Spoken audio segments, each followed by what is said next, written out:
नमस्कार बच्चों, हिंदी मीडियम कक्षा 8 विषय विज्ञान चैप्टर 8 फसल उत्पादन एवं प्रबंधन। पिछले हमने दो वीडियो में यानी कि पार्ट 1 और पार्ट 2 में फसल होती क्या है, फसल के कितने प्रकार और फसल उगाने के लिए कितने चरण कार्य करने पड़ते हैं, इनके बारे में हमने अभ्यास किया था। उसमें हमने आधारित कृषि पद्धतियों के चरण में पहला मिट्टी तैयार करना, दूसरा बुआई, तीसरा खाद व उर्वरक देना, ये तीनों के बारे में हमने अभ्यास किया था। आज हम चौथा सिंचाई, 5 खरपतवार से सुरक्षा, 6 कटाई और 7 भंडारण के बारे में अभ्यास करेंगे। चौथा सिंचाई, फसल की सही वृद्धि एवं विकास के लिए समय समय पे फसलों को पानी देना अत्यंत आवश्यक है। नियत समय पे पानी देने की क्रिया को ही हम सिंचाई कहते हैं। सिंचाई के स्रोत जैसे नदी, तालाब, कुआं, जलकूप, नहर इत्यादि प्रयोग में करते हैं। पहले जब जल स्रोत से खेत में पानी पहुंचने के लिए परंपरागत साधनों का पद्धतियों का उपयोग होता है। आज कई आधुनिक पद्धतियां भी आई हैं। सिंचाई के परंपरागत साधन एवं पद्धतियां जैसे कि चेन पंप, इसमें क्या होता है बच्चों कि जानवरों के द्वारा यहाँ से रस्सी को खींचा जाता है, जिससे ये गिरनी है वो घूमती है, जिससे पानी बाहर आता है और इस प्रकार नली के अंदर डालकर खेतों तक पहुंचाया जाता है। दूसरी है रहट पद्धति।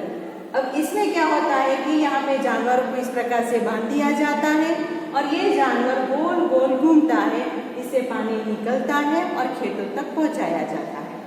तीसरी है मोट पद्धति। इसमें भी इसी प्रकार से कुएं में से या तो तालाब में से रस्सी को खींचा जाता है और बड़े बर्तनों में कोई व्यक्ति के द्वारा पानी खेतों तक पहुंचाया जाता है। फिर यहाँ पे ढेकली पद्धति में बड़े से डंडे की सहायता से कुएं या तो तालाब में से पानी निकालकर खेतों तक पहुंचाया जाता है। ये जो पद्धतियाँ है सिंचाई करने की वो परंपरागत पद्धति है। अभी ये कुछ जगहों पे ही देखने को मिलती है। सिंचाई के आधुनिक साधन यानी आधुनिक पद्धतियाँ यहाँ पे है फव्वारा सिंचाई पद्धति, जो आपने कहीं गार्डन में घूमने गए होंगे तो वहाँ पे भी देखा होगा।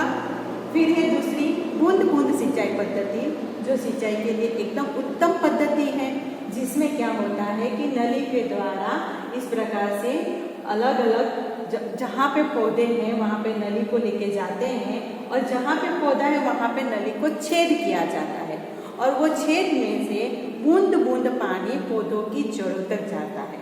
तो ये सिंचाई पद्धति के अंदर सबसे एक महत्व की बात ये होती है कि पानी का बिल्कुल बिगाड़ नहीं होता है और पूरा पानी पौधे को ही प्राप्त होता है। यहाँ पे देखिए विद्युत मोटर द्वारा सिंचाई और डीजल इंजन द्वारा सिंचाई पद्धति, ये जो सिंचाई पद्धति है वो आधुनिक पद्धतियाँ हैं। अभी 5वां चरण देखते हैं खरपतवार व कीटों से सुरक्षा। खेत में फसल के साथ साथ जब फसल उगाई जाती है, फसल उगती है तो फसल के साथ साथ अवांछित पौधे यानी कि जो हमें काम के नहीं हैं वो पौधे भी साथ में उग जाते हैं, आपने भी देखा होगा। तो वो पौधे को दूर करना बहुत जरूरी हो जाता है, क्योंकि जब हम अपनी फसल को खाद देते हैं या पानी देते हैं तो साथ साथ वो अवांछित पौधों को भी प्राप्त होता है, जिससे वो अवांछित पौधे भी उग जाते हैं।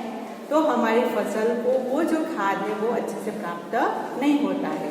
तो समय समय पे वो खरपतवार को दूर करना ही निराई कहा जाता है।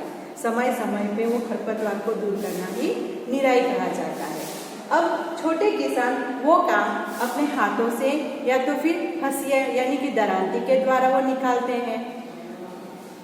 अभी साथ साथ में कीटनाशक दवा का भी छिड़काव करते हैं। कई किसान अपनी फसलों में कीटनाशक दवाई का भी छिड़काव करते हैं, जैसे कि 2,4-D प्रकार की दवाइयाँ। अभी इससे क्या होता है कि जब पौधे फसल उगती है तो कुछ कीटकों के द्वारा पौधों के जो पत्तियां हैं वो नष्ट कर देते हैं, खराब कर देते हैं, उसमें छेद करते हैं, जिसकी वजह से पौधों का जो पत्तियों के द्वारा जो प्रकाश संश्लेषण की क्रिया होती है वो अच्छे से नहीं होती है और पौधों का विकास अच्छे से नहीं होता है। तो उन कीटकों को नष्ट करना बहुत जरूरी हो जाता है। तो वो कीटकों को नष्ट करने के लिए कीटनाशक का छिड़काव किया जाता है।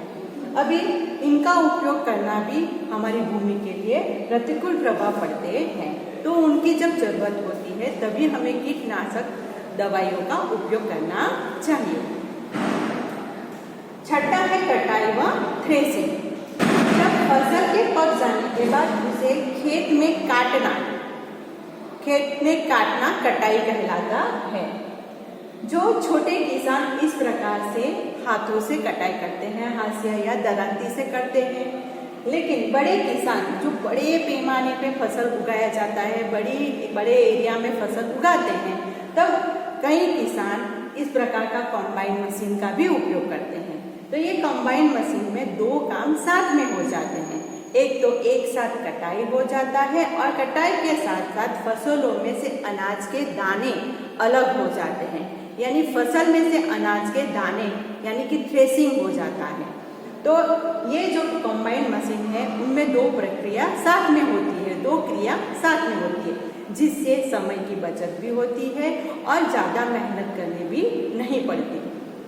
जब कठोर परिश्रम के बाद, खूब कड़ी मेहनत के बाद, 3-4 महीने के बाद जब फसल उग के तैयार हो जाती है तो वो किसानों के लिए खुशी का समय होता है। तो वो खुशी के समय यानी कि वो समय को वो अब त्योहारों के साथ भी अपना खुशी व्यक्त करते हैं, जिसको कटाई पर्व भी कहा जाता है।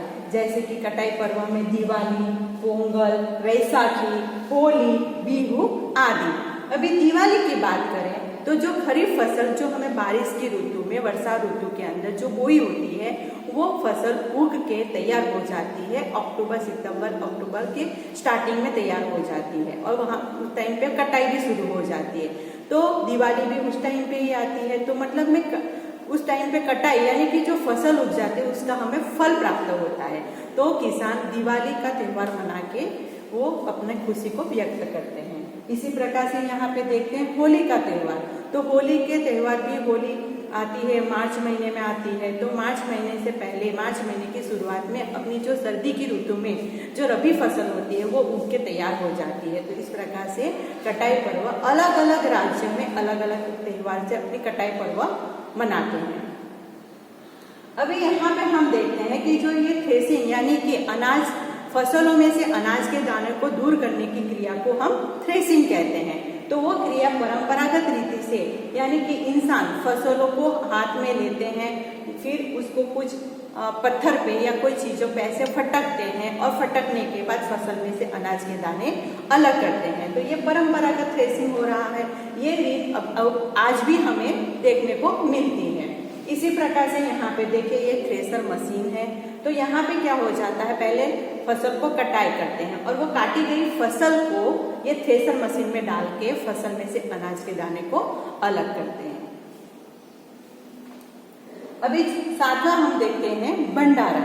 अभी जब फसल के दानों को अलग करने के बाद जब उनको सुरक्षित रखना सबसे बड़ी महत्व की बात है किसानों के लिए कि जब फसल अच्छे से तैयार हो जाती है, फसलों में से दाने अलग हो जाते हैं, तो वो दानों को सुरक्षित रखना बहुत जरूरी है। क्योंकि सूक्ष्मजीव, पक्षियों या तो फिर चूहे या नमी के कारण उसको बचाना, सुरक्षित रखना बहुत जरूरी है। अभी फसलों को काटने के बाद, उसके दाने को अलग करने के बाद कड़ी धूप में उसको सुखाना बहुत जरूरी है।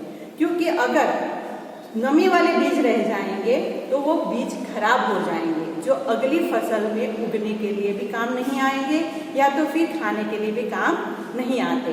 तो जो दाने हैं उनको धूप में अच्छे से सुखाने के बाद उसको बोरों में भरा जाता है।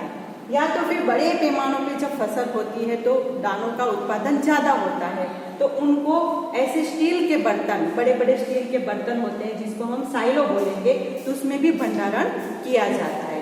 या फिर इस प्रकार से भंडारण गृह होता है, वहाँ पे ये अनाज के दानों को सुरक्षित रखा जाता है। तो बच्चों, यहाँ पे आधुनिक कृषि पद्धतियों के चरण में हमने 7 चरण देखे। पहला है मिट्टी तैयार करना, दूसरा बुआई, तीसरा खाद व उर्वरक देना, 4 सिंचाई, 5 खरपतवार से सुरक्षा, 6 कटाई, 7वां भंडारण। तो यहाँ पे हमारा चैप्टर 1 फसल उत्पादन एवं प्रबंध यहाँ पे पूरा हुआ है। हमने पूरा एक चैप्टर का अभ्यास किया है। आज हमने जो वीडियो देखा, जो अभ्यास किया, उसी के प्रश्न के उत्तर यहाँ पे प्रश्न दिए हैं। ये सारे प्रश्नों को आपको अपनी नोटबुक में अच्छे से लिखना है और उत्तर देने की कोशिश करना है। अगर ये प्रश्न के उत्तर देने में आपको कोई भी कठिनाई आती है तो वीडियो को बार बार देखो और उसका अभ्यास करो और लिखने की कोशिश करो।